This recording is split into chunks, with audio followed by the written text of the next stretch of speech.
Hello student, आज की video में जो हम देखने वाले हैं क्लास 10वीं का ऑब्जेक्टिव रहेगा। ऑब्जेक्टिव टॉप 5 करके रहेगा, जो काफ़ी वीवीआई रहेगा। जो क्लास 10वीं का जो विज्ञान का ऑब्जेक्टिव है वो अगले साल पूछने की काफ़ी नहीं, 100% तो नहीं, हम 90% संभावना ले सकते हैं कि इसी टाइप का क्वेश्चन पूछा जाएगा।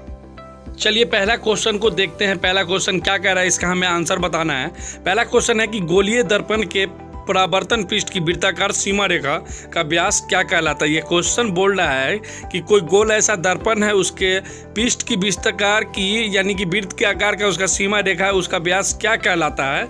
तो इसका पहला ऑप्शन है कि मुख्य फोकस, बरका त्रिज्या, और तीसरा जो सी है प्रधानक, और डी जो है गोलीय दर्पण का द्वारक। तो सिंपल से यहाँ देख लीजिए कि बात किसकी हो रही है, गोलीय दर्पण की।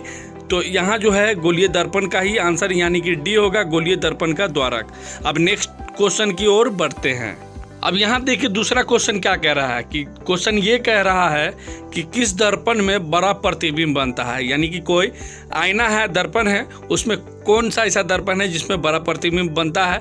ऑप्शन ए दिया है समतल, ऑप्शन बी दिया है अवतल, और सी दिया है उत्तल, और डी है इनमें से कोई नहीं। तो आपको बता दें कि बड़ा प्रतिबिंब ओनली और सिर्फ अवतल में बनता है, मतलब कि इसका आंसर आपको बी होगा।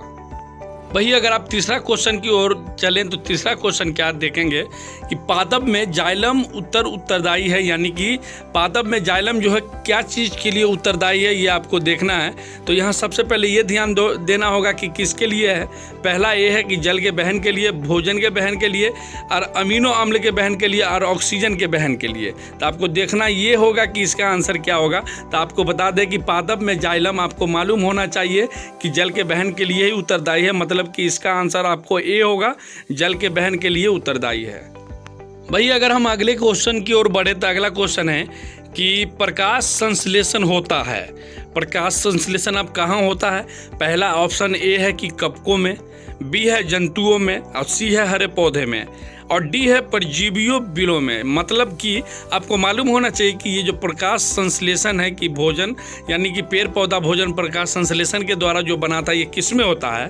तो पहला एक कवक है, दूसरा जंतु है, तीसरा हरे पौधे, और चौथा परजीवी है।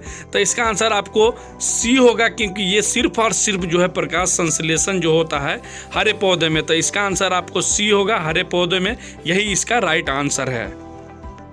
अगर हम अब नेक्स्ट क्वेश्चन की तरफ बढ़ें तो अगला क्वेश्चन ये कह रहा है कि जल में घुलनशील भस्म क्या कहलाता है। मतलब कि जल में कौन ऐसा भस्म है जो उसमें घुल जाता है और उसे हम क्या कहेंगे। फर्स्ट ऑफ ऑल है कि यानी कि अम्ल, यानी कि ए जो ऑप्शन है ये अम्ल दिया है, बी क्षार दिया है, सी की बात की जाए तो लवण है, और डी इनमें से कोई नहीं।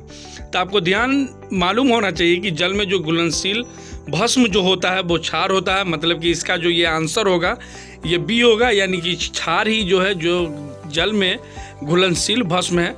अंत में आपको बता दें कि इसी तरह से वीडियो देखने के लिए, इंपॉर्टेंट वीडियो वीवीआई देखने के लिए चैनल को सब्सक्राइब करके